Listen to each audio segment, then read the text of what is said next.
Good evening, everybody. Oh my goodness, just blow everyone out of the room. Sorry about that. Hello, my name is Jacinta Thompson and I'm the Executive Director and Events and Exhibitions Producer for the Bob Hawke Prime Ministerial Centre. It is my pleasure to welcome you all to the Hawke Centre and the University of South Australia. In doing so, I take this opportunity to acknowledge that the University of South Australia is on the traditional country of the I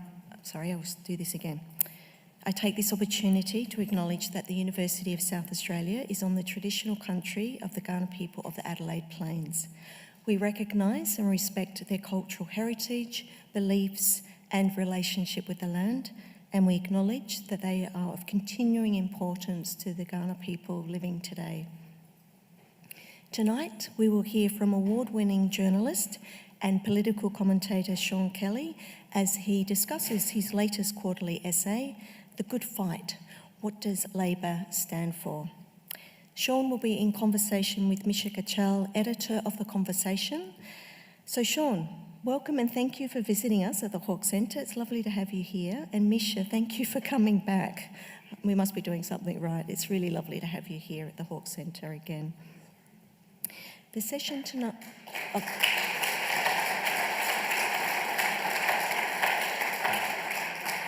session tonight is being recorded and will be available on the Hawke Centre website next week. I encourage you to bring this to the attention of friends and colleagues who could not join us tonight. We are also live streaming this presentation. We've got about over 300 people out there. Hello everyone, I welcome you to the as an online audience, so thank you. As we are filming, can I please ask that you switch your phones to silent so that there are no interruptions? Thank you. Sean Kelly is an award-winning journalist for the Sydney Morning Herald and The Age and is a regular contributor to The Monthly. He is the author of The Game, a portrait of Scott Morrison, offering many powerful and revealing insights into Morrison's career, as well as being a former political advisor to Labor Prime Ministers Kevin Rudd and Julia Gillard. And Sean, I think you deserve a medal for all of that. Hard work. Tonight, Sean will be in conversation with Misha Ketchell, editor and executive director of The Conversation Australia and New Zealand. So please join me in welcoming Sean and Misha to the stage. Thank you.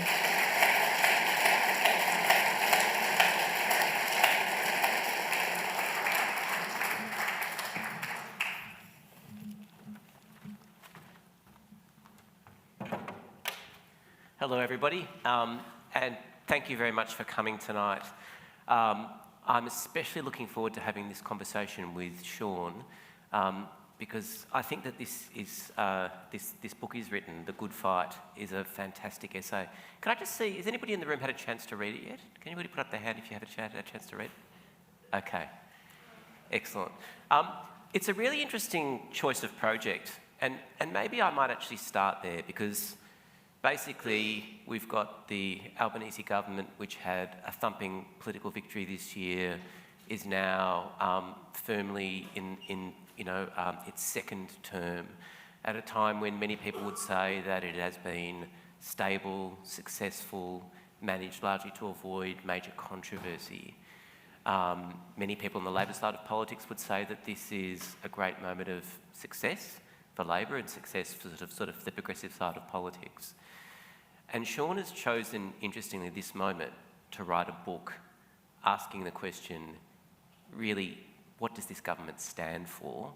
And also, perhaps an even harder question, like, is it any good? Like, what is it actually going to do? What is it going to achieve? Seems to me a rather brave thing to do, particularly when you yourself have spent many years working inside governments, inside politics, and you know how hard it is and how perhaps personally people take the criticism. I actually thought of you, Sean, because many years ago I used to work on a TV program called Media Watch, and people used to say to me, what was that like? And I used to say, well, that job really is making enemies of your former friends. And I sort of thought, to some extent maybe, Sean, with this book, you're risking something similar because you still know many people in the Labor movement, you still know many people in the government, you work with them, they're riding high, they'd be very confident. To some extent, you'd be pricking the balloon of this confidence. So why did you feel the need to ask this question, the question of what does the Albanese government stand for?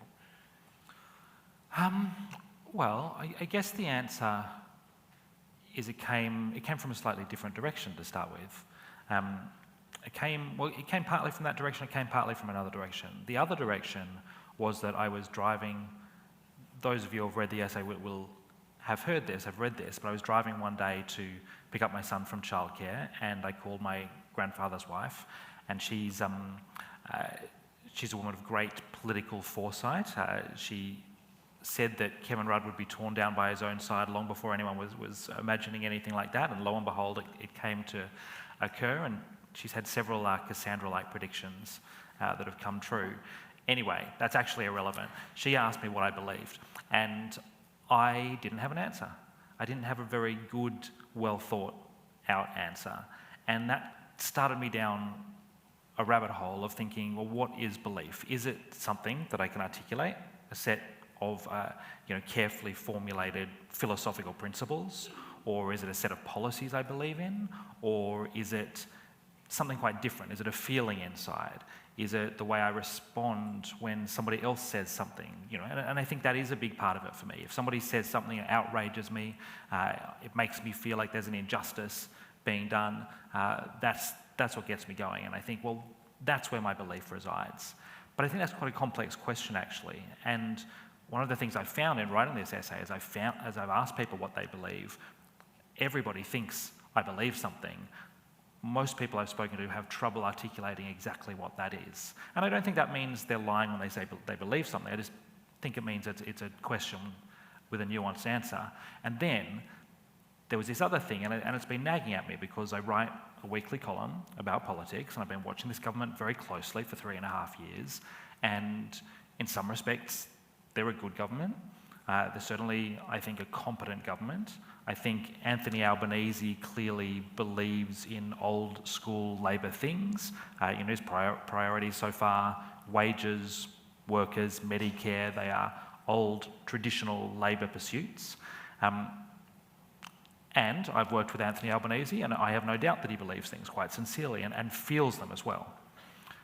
And also, writing about this government every week, looking at this government, there was something that still puzzled me about them. And as I began to try to figure out what that was, I realised the best word for it was belief. What does this government believe?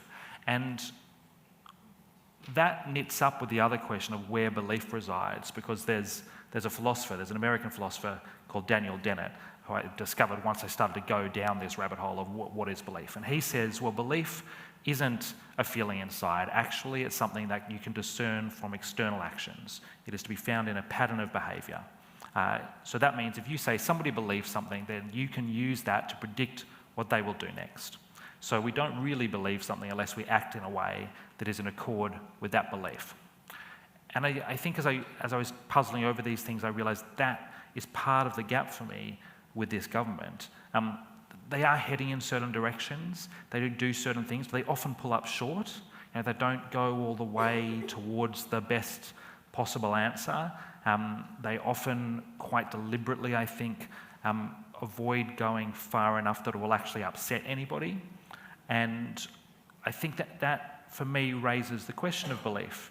It says, well, can you actually discern what they believe from their external actions? If we were just operating without any knowledge of, without any sense of who Anthony Albanese is or any sense of his history, if we were just looking at the actions of the government, what would we decide that they believe? And, to your question of why write this and risk making enemies of my old friends, I think that's an important question. I think it's an urgent question. And, sometimes I find this difficult, but my role is different from what it used to be.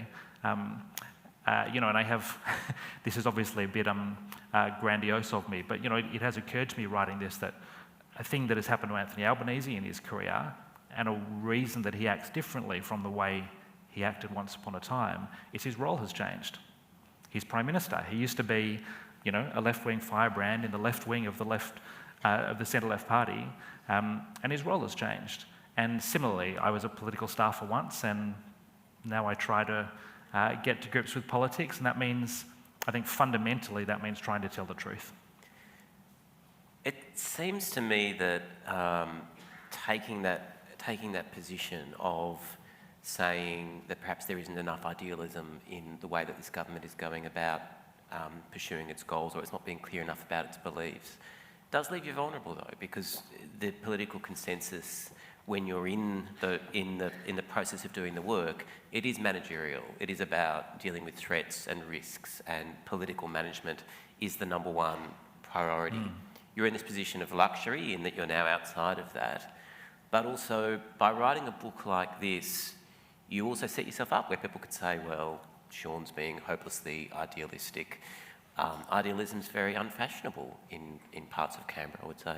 And I think also you say actually in the essay itself that to some extent these questions about what the ideals are and what they should be aren't actually being debated enough within the party, that actual discussion isn't happening. To some extent you're trying to kickstart it. Maybe you can talk a bit about that, because I think that there is a sense that you believe that a healthy political party, in addition to its sort of day-to-day management, will actually have a robust discussion about the ideas and beliefs and ideals. Yeah, well, I think the first thing to say is that I'm quite torn, actually.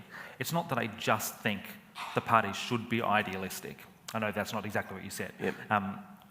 I remain torn on this question. I remain torn on the precise balance of idealism and pragmatism. And for me, very much the essay, writing the essay, came from a place of struggle.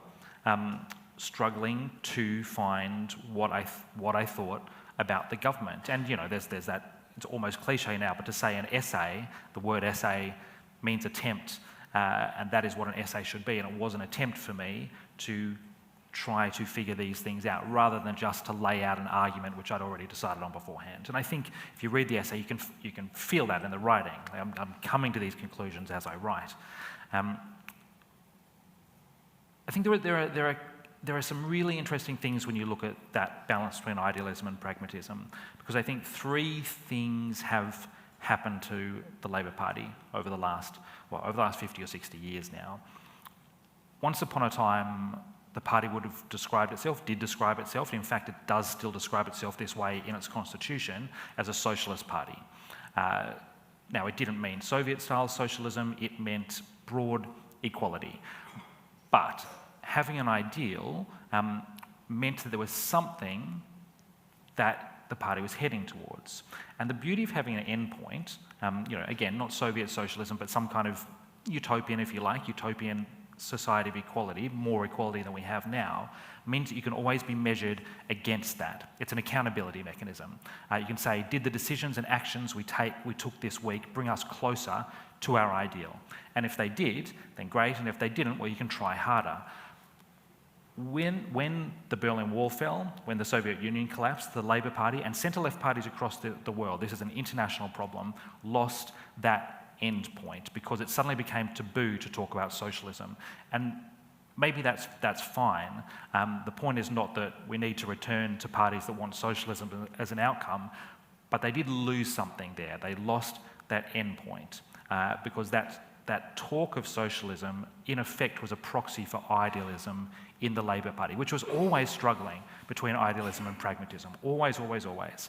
And then a second thing happened, and it happened around the same time, interestingly, I think, which is that the Greens came along, and the Greens became quite an important political party in the Australian landscape. And that meant that the idealism that had once been part of the battle within the Labor Party, the left wing battling for idealism and the right wing battling for pragmatism and winning elections, it meant that sense of policy purity kind of migrated outside the party, and the Greens became the symbolic representation of that. And that meant a couple of things. It meant that debate quietened down within the Labor Party because part of that noisy left had vanished from within the party, and it meant that the party itself began to define itself against that policy purity. So it began to define itself more as a pragmatic party. And you can see this in the way Anthony Albanese talks. He talks about Labor being a party of progress, whereas the Greens are a party of protest. And that's a totally legitimate argument to make, but I think it does speak to that emphasis on pragmatism within the party.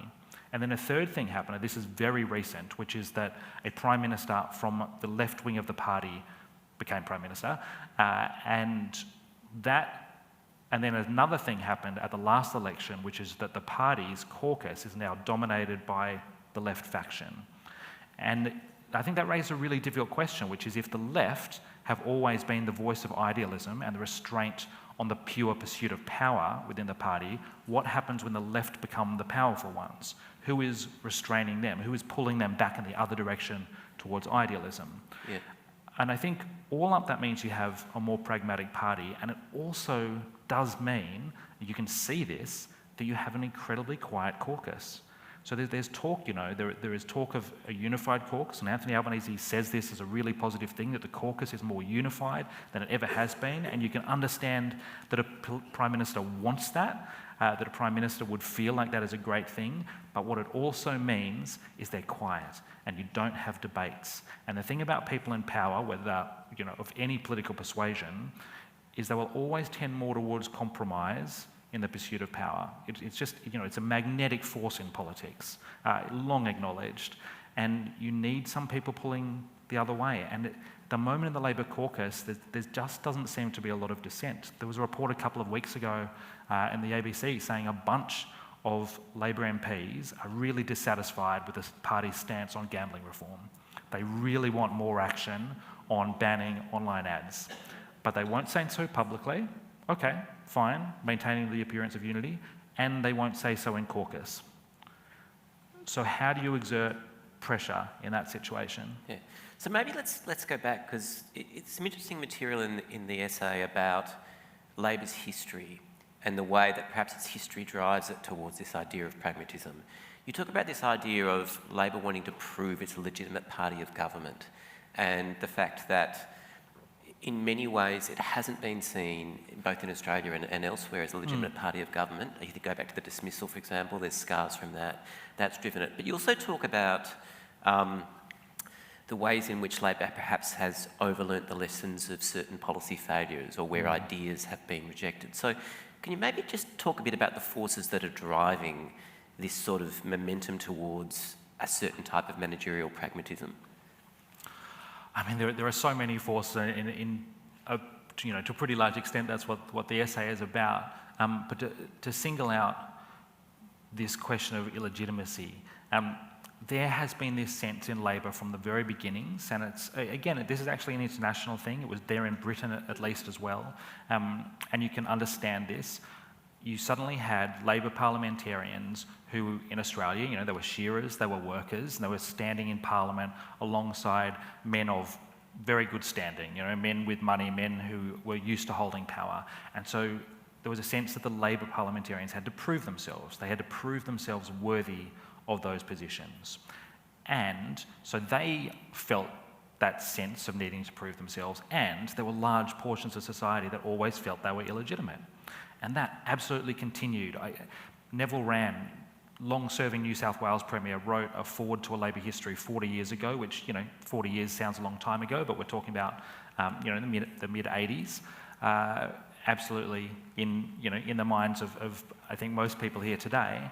And he talks there of the feelings of illegitimacy, and of the feelings in large parts of Australian society that Labor is illegitimate. And he says this was a massive force behind tearing down Whitlam and various other Labor difficulties. And you can see that after that. You can see that 20, 30 years later in what happened in the Rudd-Gillard years. There was a concerted campaign by the Murdoch press in particular to paint, in particular, Julia Gillard's minority government as illegitimate. But I think there was generally a sense of Labor just not quite having earned the right to power. And you could feel that, working in that government, you could feel that the Liberals felt that they had been unfairly robbed of power, not just in that minority government, but before that. And they were just waiting for their turn to come by again. And when that government tore itself apart, understandably, I think that awakened those feelings within a lot of Labor MPs. And those Labor ministers from that time still dominate the Albanese cabinet. So naturally enough, they carry those scars. And I think when we're talking about the structures that fuel politics, we have to always remember that politics is made up of a bunch of men and women, and that they are emotional beings. And all of those people, I think, are walking around carrying those emotions. And that means those feelings of shame and illegitimacy and the desire to transcend them. And I think that means they've tried to learn two particular things, and I think both are causing real problems for the ambition of this government. One is they've looked at the battles that the Rudd and Gillard government fought with business over, particularly over the carbon price and the mining tax. And it's important to remember just how ferociously big business went at those governments. And I think this government has learnt from that, to some extent understandably, that they need to be cautious in their dealings with business. My feeling is they've overlearned that, that they really shy away from battles. They often, as I said before, they often try to do things that kind of go under the radar. They announced a tax on gas companies in their first term. It was so low that on the day it was announced, the share prices in those companies rose. And that is, I think that is fairly emblematic. You can see it in the gambling reforms I was just talking about, in a whole number of areas, not least climate change. Big business, I think, has the government running scared in a kind of long-term sense. So that's one lesson I think they've overlearned. Not completely incorrect to learn it, but I think have just taken it on a bit too much. The second one I think they've got wrong entirely, which is that they are terrified of the disunity of the Rudd-Gillard years. And, fair enough, obviously there was a lot of disunity, obviously that brought the government down in the end. But it wasn't where the problem started. The problem started with a hugely electorally popular Prime Minister who dominated his caucus and cabinet, and with a caucus and cabinet who were afraid to stand up to him and say, hey, we've got some problems here or some things we disagree with, and those problems built and bubbled away until they exploded. And I don't think the same thing's going to happen to Anthony Albanese. I think he's much, he's very skilled at managing the caucus, but you need a valve, and you need a way for people to warn a leader of the things that they don't and can't see. So I think Labor has absolutely learnt the wrong lesson there, and that brings us back to that quiet caucus issue. And you can see, as I say that, learning the lessons from the Rudd-Gillard years at the same time as that balance tilts from idealism to pragmatism, a bunch of structural factors are coming together to lead the government to its current set of behaviours. Yeah. It's interesting, because actually you talk in the essay somewhat counterintuitively about the risk of not having ideals, about the need for the ideals to then discipline your behaviour. You talk about the function of a promise and the way a promise binds you to behave in a certain way. And you use the example I was very interested in of Bob Hawke's famous promise that no child would live in poverty by 1990, for which he was widely criticised. Can you explain why you think that was a useful thing for him to do as a Prime Minister? Yeah, Graham Freudenberg, the great Labor speechwriter, has written about this, and he wrote the line, so he's quite heavily invested. Bob Hawke came out later, after his Prime Ministership, I think, and said he regretted that line. And Freudenberg was understandably upset at this, and he doesn't regret the line, and he doesn't regret it for two reasons, both of which I think are really important and valid.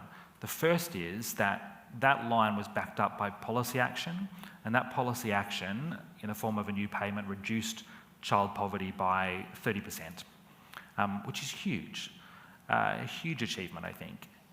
And I think that points to the fact that Prime Ministers, all of us, I think, can be brave with our words.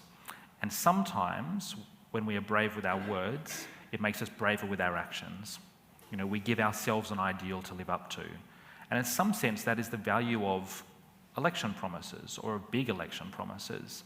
And it is the downside of, I think, the current environment where politicians are quite scared of making promises, because it just tamps down ambition. And it is true. It is absolutely true that you can make a big promise and you'd be embarrassed, and Bob Hawke was embarrassed, but it can also impel action.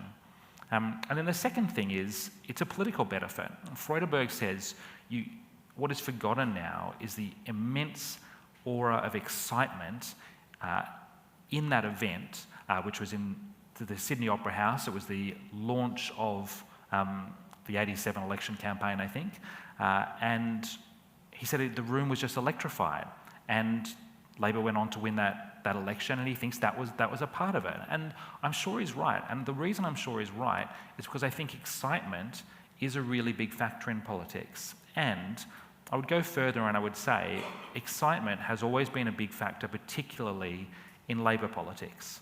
A long time ago, when I was working in politics, a Labor elder said to me, the mob expects something more from Labor. And the phrase has always stuck in my mind. And I think it has two meanings. I think it is a political expectation. They want that excitement from Labor. It makes sense, I think, that the two major political parties in Australia offer people different things, and those different things exist at different substantive levels. They exist in different ideologies, but they also exist in different emotional registers. It is standardly, the Liberal Party has offered management and calmness, and the Labor Party has offered some level of excitement, and that arguably has been a weakness and at times politically, and that's what Anthony Albanese recognises, but it's also been a source of immense strength. Anyway, that politics side is one side, but then I think he also means substantively in terms of changing the country. There is this ability of politics, I think, to transcend the here and now, to remind us that something better is possible, to remind us that the world we live in is not the only world possible. And more often, it has been the left-wing parties that have offered that, I think. And I think people do want that on some level from Labor parties. And it is possible I'm wrong. I should say, there's a big thing I write in this essay. It's possible I'm wrong when I put these ideas out there. It is possible that we live in a new time, and Anthony Albanese, in wanting Labor to be the natural party of government, has discovered something, which is that people want calmness more than anything right now. And I think that absolutely was true at the last election, when there was a huge reaction against the chaos of Trump world. I don't know if that's a permanent change in the landscape. I don't know if Anthony Albanese will act like that permanently. So let's hold your feet to the fire. You're advising Anthony Albanese, and he comes to you with his version of no child will live in poverty, this type of statement. Would you advise him to embrace something like that, even though the probability is that he is going to fail to meet that standard, and that the way the media ecosystem works now, he will be roundly criticised from all quarters and will pay a huge political price? Would you say he should still do that because it's important for the government to have a direction and to have a vision and to have an ideal? So it's a great question, Misha. It's a great question. And part of the reason it's a great question is because when you are inside government, you do tend to act differently. As you indicated before, you start to prioritise survival. You start to live in the day-to-day and manage the million and one things. And in that environment, I was a press secretary. Your job is partly risk aversion, right, or risk management. So I can absolutely imagine myself in that situation saying, "Don't do that. That's daft." And I think I would be wrong. I really do think that politicians need to offer some versions of those things at times. Now, they need to be choosy. And one argument you can make, by the way, to tear down my argument is Anthony Albanese did do a version of that in the first term. He said, we're going to try to get the voice done. Yeah. And I think that was actually a really courageous thing. And I think that is something criticisms of the government tend to skim over. I do think that was a really bold thing. So I think a question for the government, a really interesting question, I absolutely don't know the answer, is whether that scared them off doing anything, making bold commitments like that again, or whether they recognised that was a particular set of circumstances and you just do not win referendums if you don't have bipartisan support in this country. I think the other problem is that potentially the commitment, which, I don't doubt the genuineness of it, to pursue the voice, starts to look shallower as time passes on, as the government doesn't do anything else in that space. If you're genuinely committed to it, you don't just try once and go, that didn't work, and then run off. Surely there must be some sort of follow-through in terms of that sort of policy commitment. Look, I think that's absolutely right. One of the things I write towards the end of the essay is about failure in the Labor Party, and I think it ties back to this illegitimacy question. I think the Labor Party, at this point in time, worries too much about its failures. It tends to fixate on what it sees as its political mistakes, and you could see this in the celebration of the commemorations of Whitlam's dismissal. There was a lot of talk in the political class in general about Whitlam's achievements, but also an immense focus on his mistakes. And you could see this in a speech that Anthony Albanese made about the dismissal, and he talked about, about Whitlam, and he talked about Whitlam's achievements, but then he talked about lessons to be learned, and they were lessons about what not to do. And this really struck me, because it seems to me at this point in our history, looking back at the Whitlam government, which has probably the largest legacy of any government since, the main question we should be asking is what to do. How can a government do as much as that government? Not what mistakes can be avoided so they could govern a little bit longer. Noel Pearson gave this tribute after Whitlam died, and he said, we should not regret, he said it in better words than me, but we should not regret 3 years. Was 3 years not enough time? And obviously, it was enough time to get a huge amount done. So I feel like I've drifted from the question a little bit. So let me bring you back to, I guess, the whole core of the essay, which really is you're asking about belief in the government and what this government actually believes. Did you get to a point where you've got a sense of what it believes? Like, what does the Albanese government believe? One of the most hardening things, I think, that Anthony Albanese has done as Prime Minister, and I don't think this is a matter of being on one side or the other, I just think it's a really interesting, strong intervention for a Prime Minister to make, is his talk about kindness. He said during the election campaign that kindness is not weakness, and he said on election night that kindness is an Australian value, and that facing global challenges, one of the Australian ways of doing that was looking after each other. And I think that's a really strong statement to make, a really interesting statement to make. I think it's a very personal statement for Anthony Albanese. And I do think the government believes, I think Anthony Albanese believes in looking after those who need more help. And yet here again you run into this gap between your beliefs and your actions, because kindness is all very well to talk about. Yes. But you cite, for example, the increase to the rate of job seeker. I forget exactly when in the cycle that happened, I think in the first term. And say basically within a year, it was back to where it was, and there were no sort of attempts to then continue to do that piece of work. Well, so again, like The Voice, you've got this little, I'm going to dip my toe into policy area, oh well, that didn't work, or that's done now, I'm going to drift off to somewhere else. Like, where is the commitment? Well, exactly. So I think rhetoric can be very important, right? John Howard uses the phrase, he says comfortable and relaxed, it gets turned into relaxed and comfortable, and then he keeps using that phrase.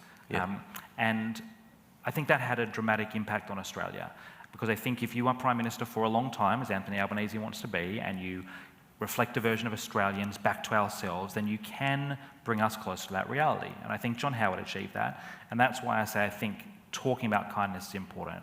But of course you're right, it needs to be matched by something else. And to come back to the point about failure, which I veered away from, I think one of the difficulties with Labor is that they've become scared of revisiting anything that hasn't seemed to work in the past.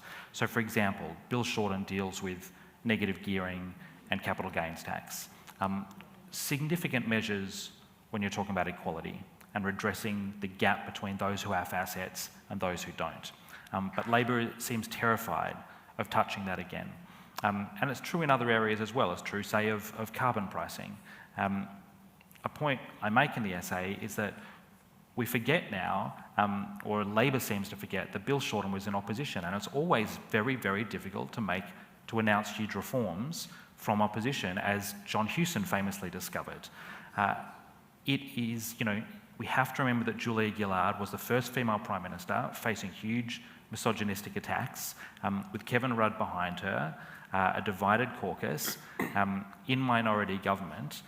Anthony Albanese doesn't face any of those challenges. So when it comes to measures to actually back up the kindness, as you say, for example, increasing job seeker, I do feel that the government needs to, put some, what's the phrase? Put some skin on the bones. Meat on the bone or something. Yeah. And one of the things I try to, well, there are two things I bear in mind. One is inflation was a huge factor in the first term. When people like myself are critiquing the government and saying, well, that there's an element of timidity, and there is, it is important to remember that inflation, I think, made it very difficult to talk about some things. It would have been a hard time to really talk about larger scale tax reform. And the difficulty with government is you're always facing those things. And we've just discovered that we may again be in a rising inflationary environment. And so governments are always in these spots. There's always an excuse not to act. There's always a good reason, political reason not to act. But as somebody said to me the other day, and I think they were perhaps accidentally quoting Anthony Albanese, he was quoting other people from history, if not now, when, is the question that the governments ultimately have to ask themselves, because that is actually what you are facing every single day. So let's go back to that sort of if not now, when question, because I think it's really interesting.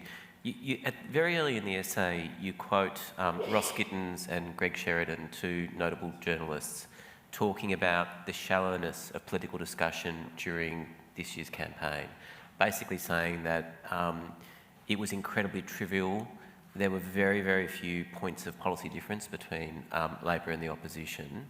And I think Gittins said it was, in 50 years of covering politics, it was one of the worst elections he'd ever seen, or the worst election he'd ever seen.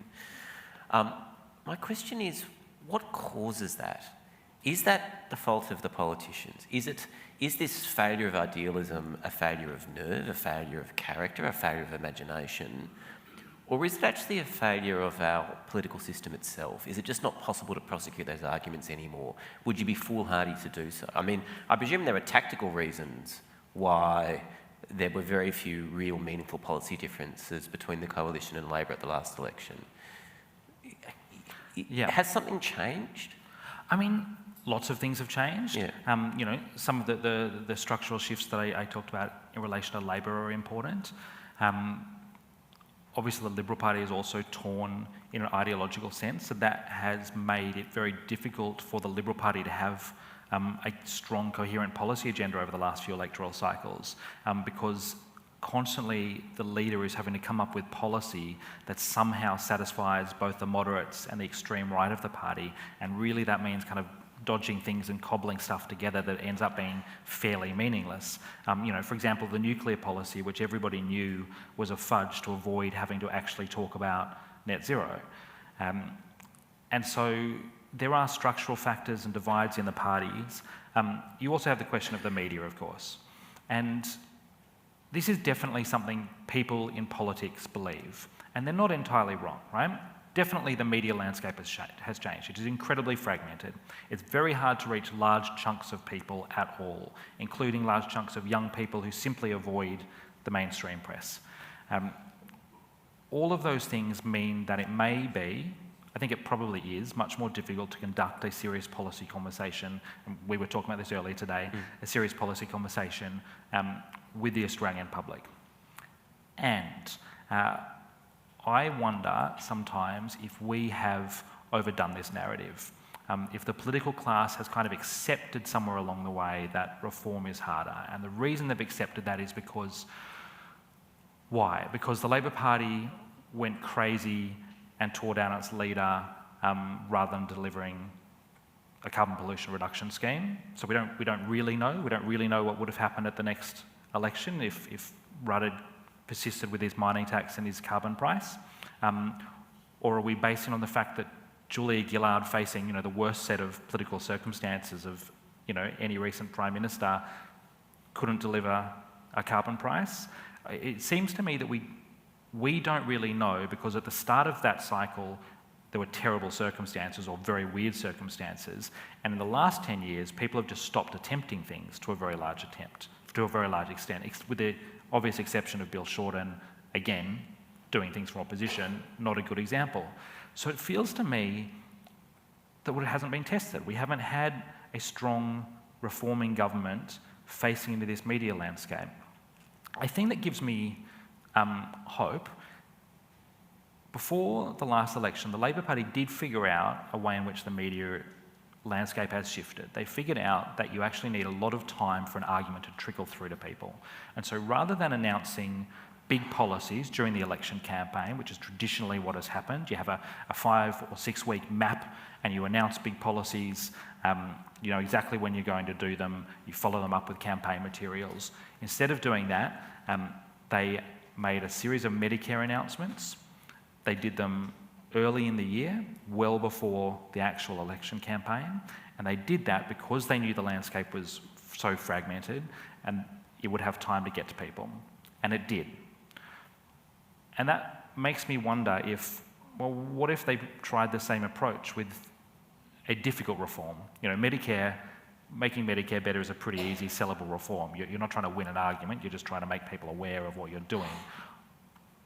You know, and that's just a question we don't know the answer to. Could they win an argument in those circumstances? Yeah, interesting. In the essay, you talk a lot about Anthony Albanese and his language. For example, he's talking about his priorities. There's one point where you quote him and he says, "I want to talk about these things." And you're like, why is your priority talking about them rather than doing something on them? But it's interesting, compared to your book about Scott Morrison, which was a very sharp critique of Morrison's sort of way of seeing politics. It was called The Game for a reason. You know, he was very sort of Machiavellian in the way that he negotiated political challenges and marketed himself as a political figure, and you unpick that in the book. And you basically make an argument in that book that Scott Morrison's sort of core political belief underneath that was reasonably opaque. He was really in that space of playing the political game to win. It seems to me that you do, in this essay, come to a slightly different conclusion about Anthony Albanese. You do feel that he has political beliefs, but you do seem to find them very hard to discern, and you do seem to be arguing that they are somewhat lightly held. Can you tell me a little bit more about what you think about his core beliefs and how they drive him in terms of what we might see from Albanese, you know, down the track for the remainder of this term and perhaps in another term? Okay, in both of the books, and sometimes you only realise this, you know, much later. I think I've only just begun to realise this with the Morrison book in a way. I think they're really both trying to get at structural shifts in our politics. The Morrison book, because his beliefs are opaque in a way, are less about Scott Morrison and the man and more about the fact that Morrison was the peak of a certain set of developments in the style in which politics was practiced, you know, a certain performativity. Daggy Dad barbecues. Rugby club that he loved. You know, in which he kind of created a character for us, yeah. And the media were prepared to buy into that at the expense of any in-depth policy discussion, at the expense of any analysis of what he has actually done in his public life. We get attracted to the image, and that, you know, that ties to developments in our media culture, of our kind of narcissistic image-obsessed culture. And in this essay, it's more, I suppose, about the Labor Party and the way that the Labor Party has shifted over time, and to some extent political parties, because you also have, and this ties back to the question of belief, you have the fact that people don't subscribe to beliefs as easily, as simply as they once did. You know, we go back a few decades and people would say, as an identity, you know, I'm Catholic, I'm Protestant, I'm Labor, I'm Liberal, I'm a member of Rotary or the Lions, and all of those types of things began to break down, which meant the political parties suddenly had to target people in very different ways, which then meant political parties were trying to satisfy a really broad range of people, which meant they either played to the lowest common denominator or targeted people with a bunch of completely unconnected policies, targeting this group and that group and this group. So that's, you know, I think in a way neither of them exactly is about the man. I think one of the interesting things, if you look at belief, one of the most interesting policy interventions the government has made is the social media ban. And the reason I think it's really interesting is because I think it is fundamentally expressing a view of how life should be lived. So it's not what a lot of the government's interventions have been, which is we're going to throw a little bit of money at university students. We're not going to restructure fees. We're not going to reform universities anyway. We're just going to give students a bit more cash, ex-students.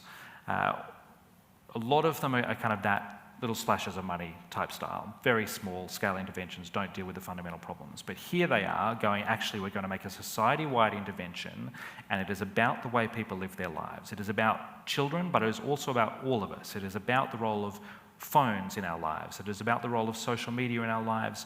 It is about how families interact, which comes back to a moral vision of the world.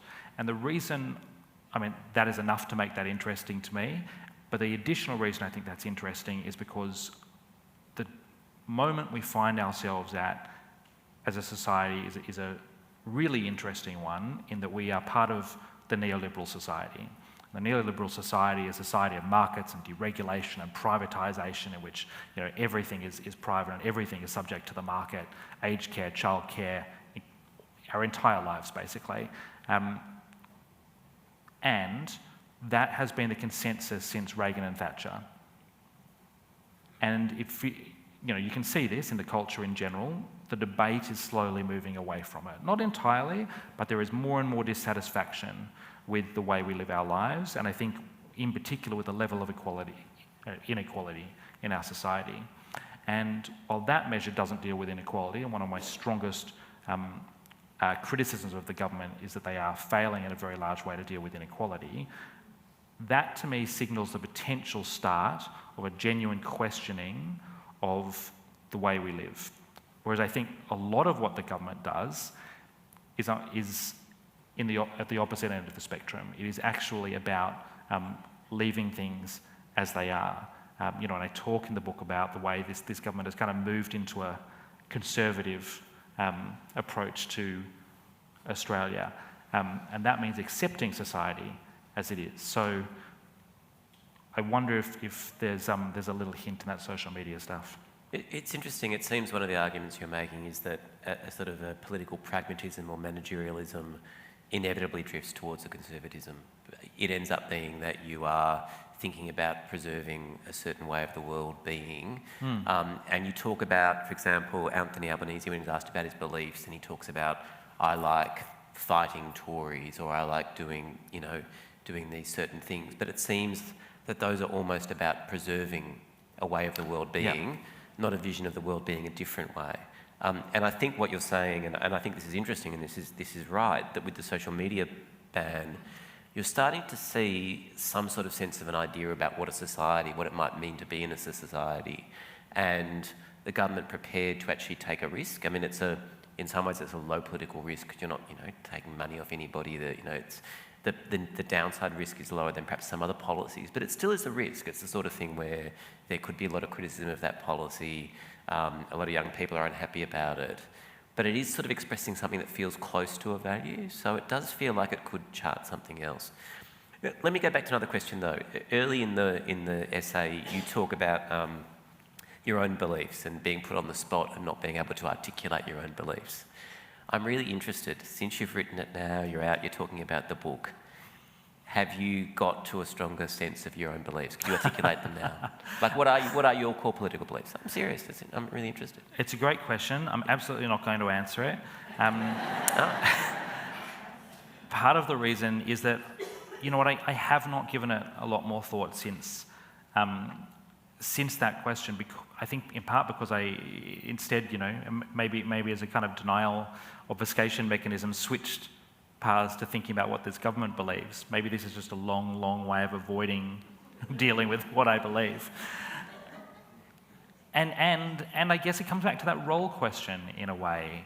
In a sense, I guess it has made me think about what my role is as I try to write things, as I try to write columns, or as I try to write the essay. And I think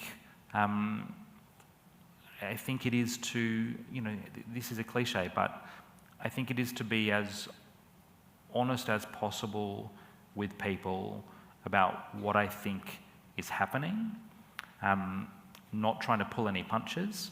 I think that is a really important role if you are going to take on, if you're going to take on the job of speaking about things publicly. And because obviously some of my political values come through, I guess there is that, I guess I do at this point have a fundamental concern with the inequality that is growing up in our society. And I have real reservations about the type of society that has developed over the last 30 or 40 years. It would seem to me also to, without wanting to put words into your mouth, that one of the core beliefs that you really show through this essay is a belief that we should hold our political leaders to a higher standard, that we shouldn't necessarily accept the contemporary way of doing things, and that there should be a discussion not about how things are working now, but what is possible in a more imaginative way. Do you think that there are other people who are doing this well, and who are they? Are there other people who our politicians should be looking to, interesting thinkers, interesting ideas? No, I don't have a list of that. I'm sorry. I wish I did. The Marxist writer Perry Anderson talks about economic periods in history, big economic shifts, neoliberalism being one of them, and talks about what happens in those periods. And he says often what happens is I haven't looked at what he wrote for a while, so I may get this a little bit wrong, but fundamentally he says there are big material shifts. There is sometimes a material crisis in society, and that causes a new set of politicians to become elected, like Margaret Thatcher. And then the other factor is somewhere off on the fringes of society, a set of ideas have been developed. And those ideas suddenly are able to be dragged to centre stage by a new generation of politicians, and that combination then sees those ideas spread throughout society. And I think this is a really big question, and I do not have the answer. Is there a new set of ideas being generated somewhere on the fringes of society right now about what comes after the kind of extreme, fairly extreme neoliberal consensus that we've lived through for the last few decades? Because it's definitely true that governments, and certainly I think governments of left and right are both moving away from it in certain ways. I think this is a really interesting development. I think the right is moving away from it faster than the left, actually. I think it's one reason the right is having success with people like Donald Trump, because they're actually prepared to really be very strongly critical of the way economies have developed and the inequality that has grown up, and they've given voice to the immense dissatisfaction that's felt by many people in the working classes, or many people who have lost out in that battle for assets. The left, a lot of people have made this observation, and it is absolutely true. The right moving to attack the institutions in particular has left the left in the position of defending those institutions, which then has left the left in the position of essentially defending society as it is right now. And that brings us right back to the conservative point. Yeah. So now we've got like in a way, a conservative left government. That sort of is a... I think this is why I say maybe I'm just wrong. Maybe Labor doesn't need to offer more than maybe people don't expect it to do anything more. Maybe there is a world in which people expect Labor governments to be managerial. Maybe that's where we're heading. And the right tears up the joint, and the left tries to preserve... They're the party of government. That'd be... Exactly, and be the natural party of government, which has traditionally been the title of the Liberal Party. It's tremendously interesting to me that Anthony Albanese wants that. And he's not the first Labor leader to want that, but it's nonetheless an interesting shift to try to manage. Okay, we're drawing towards the end. I've just got a few questions from the audience that I do want to try to get in the last 5 minutes we have available. So actually, just on that point about the conservatism, somebody in the audience submitted this question. Is Anthony Albanese, like John Howard in Labor form, relaxed and comfortable? You know, a few people have made this comparison to me. I think it's a really good comparison. I think Anthony Albanese absolutely learnt a lot from John Howard. I think in terms of Labor leaders, a really interesting thing has happened, which is often they've combined two qualities. Whitlam had crash and crash through. But he also had retail politics. He had this knowledge of like getting sewerage in the western suburbs of Sydney and into Brisbane, and he had big vision. Whitlam, so then you have Hawke and Keating. Hawke is that consensus Prime Minister that Anthony Albanese wants to be, but he also had Keating, you know, this kind of conflict-driven guy. And so Anthony Albanese could well play that role, but he needs some other force around him, balancing that. I think this is you need that duality in politics. I'm not sure you need, historically, I'm not sure you've needed on the Liberal side in the same way, but I think in Labor you've always needed those two poles. Okay. So another question which is perhaps tangentially related. Are factions divided by ideology still, or is it better to think of them as being divided more like different mafia families?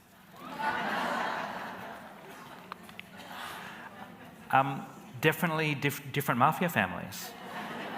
And, you know, Anthony Albanese, in very different language, has said as much. He said quite recently, as a really, you know, as a good thing, that the factions don't really wear ideological hats anymore. He's brought the families together.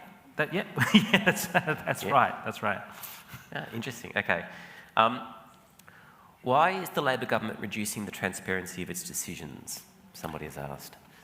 I guess this has got to do with things like FOI, law changes, failure to do things on whistleblowers, like a general sort of, that whole transparency agenda which the Anti-Corruption Commission, I guess, was part of, again, feels like it's sort of stalled, and that agenda of sort of government transparency too. Yeah, look, its record is mixed, to be fair. You know, it did some things around whistleblowers and some things it didn't do in that first term. I think that the answer is that this is the natural tendency for anyone in power, and this is always the difficulty. This is why you always need people restraining people with power, or you need people reminding them or pushing them to do something else. And that's not just Anthony Albanese. That's the way power goes. The nature of power is to protect itself. Okay. One last question, and we're going to have to wrap up. But in asking this question, I sort of want to unpick it a little bit. The question is, how healthy do you think democracy is in Australia? How healthy do you think democracy is in Australia? And just to give that a bit of context, I think it's a really good question, because it seems to me that in the past few years anyway, politicians and also journalists have started to talk a lot more about Australian democracy, distinguishing it from American democracy, talking about the strength of compulsory voting and the Australian Electoral Commission, proportional representation, the way our political system works, trying to say that we have something here that is unique and special and precious. The cynical part of me, though, when I hear politicians saying it, I always think, well, that's an easy thing to say, because again, it's an inherently conservative thing to say. Our system is fine, don't you worry. So I wonder, what do you think? How healthy is our democracy, and what do you think are the risks it's facing now? Look, right now it's very healthy, but a friend, very experienced political guy said to me recently, like, the moment in life, any of life, you start to think you're the special one, and things will work differently for you, like, that's the moment you should realise you're deluding yourself. So it is possible, but to be honest, I don't think the threats to democracy in other parts of the world right now. Let's turn it around. Let's not ask why Australia is doing well. Do we think the threats to democracy in those other countries is because they don't have an AEC and because they don't have compulsory voting? Or do we think it's because their political system has failed large numbers of people and allowed a chasm of inequality to open up, and the governments have failed to deliver the services that people expect? Now, I tend to think it's the latter. Those structural parts of our system, I think, are wonderful, and they are really important, and we should defend them. And it is possible that they are keeping us safe. They're certainly playing a role in it. But very quickly, I wrote in the essay, an American philosopher, Richard Rorty, 27 years ago, said, if the Democratic Party continues like it does now, staying in the sterile centre, avoiding all talk of redistributive politics, then soon enough we will have a strongman, an overclass running this country, the super rich running the economy, jocular contempt for women will come back into fashion, is his phrase, and racial slurs will spread. And that is exactly what has happened. The Labor frontbencher Andrew Leigh has said we are a generation away from American-style inequality in this country on current trends. So, I don't want to test that out in a generation. I don't want to test out whether compulsory voting is the one thing that's keeping us safe. Okay. I think we need to do more about inequality. Thank you, Sean. That's brilliant.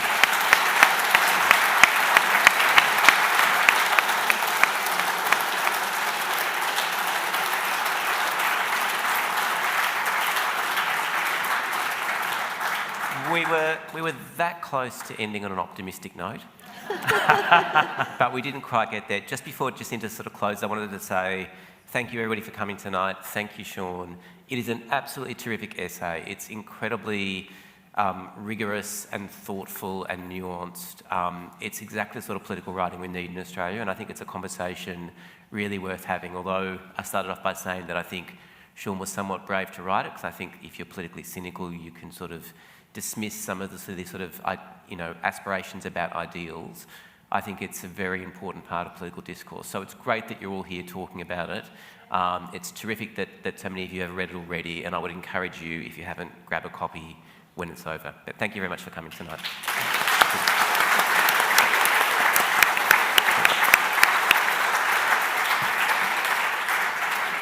Thank you, Sean and Misha. That was a very insightful conversation and an ongoing conversation that needs to be had.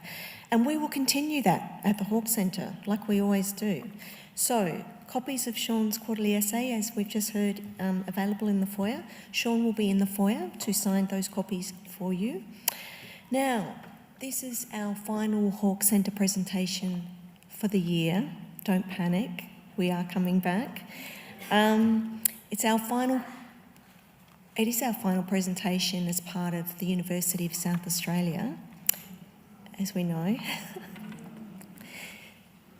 So, it's quite full on. It has been a very rough and tumble year, 2 years, for everyone. So we come back as the Adelaide University in January, the 5th, I believe that is. We were all going around with different dates. I believe it is the 5th, right? Thank you, colleagues. Which is very exciting, and we will be back with a beautiful program. I'm very excited to continue programming wonderful events, exhibitions. I've got a lot of things bubbling away next year, and you will receive a newsletter next week with a few little highlights to keep you interested over the festive season. So, thank you.